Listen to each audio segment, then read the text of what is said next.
Hello नमस्कार. आजच्या एका नवीन ब्लॉगमध्ये तुम्हा सगळ्यांचे स्वागत आहे. तर आत्ता सकाळचे 8 वाजले आहेत आणि मी शेतामध्ये आलो होतो 8 वाजता सकाळी लवकर. तर पाठीमागे तुम्ही हा शाळू बघू शकता. आता शाळू तर आता खूप मोठा झाला आहे, म्हणजे आता त्याच्यातून शाळूची कणसं बाहेर पडत आहेत आणि त्यासाठी लवकर इथं येऊन शेतामध्ये पक्ष्यांना हुसकवायला लागतं.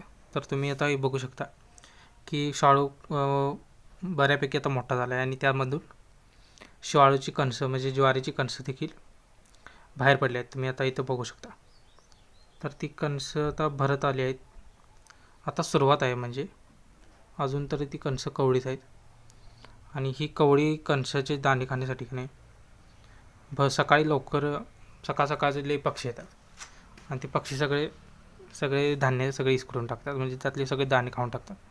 आणि त्यांना हुसकावण्यासाठी सकाळ सकाळी लवकर आणि त्यानंतर संध्याकाळचं असं इथे येऊन त्या पक्ष्यासनी हुसकवायला लागते, नाहीतर ते सगळे धान्य खाऊन टाकतात.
ही शाळूची जी धाट आहेत, म्हणजे ही जी झाडं आहे ती शाळाची, त्यांच्या मुळासनी जास्त माती नाही आहे.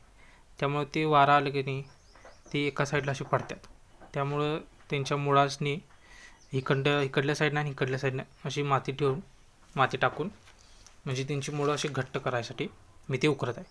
त्यामुळे जेव्हा वारं येईल तेव्हा ती एका साईडला पडणार नाहीत. त्यामुळे ती माती चांगल्या प्रकारे तिथं काम करेल.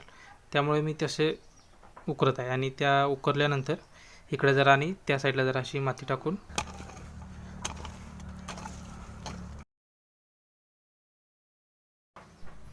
ही अशा पद्धतीनं ह्या झाडाच्या मुळाला ही माती अशी टाकली आहे, म्हणजे असं मातीनं भर केली आहे. त्यामुळे ती झाडं वारं जरी आलं तर इकडल्या तिकडल्या साईडला अशी पडणार नाहीत आणि सरळ ती उभी राहतील.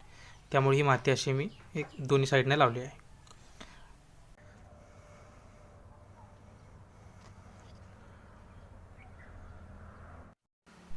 आणखीन एक सांगायचं होतं, जे म्हणजे तुम्ही सगळे लोक मोठ्या यूट्यूबरला खूप सपोर्ट करताय आणि आमच्यासारख्या छोट्या यूट्यूबरसाठी तुम्ही काय यूट्यूबरला सपोर्टच करत नाही.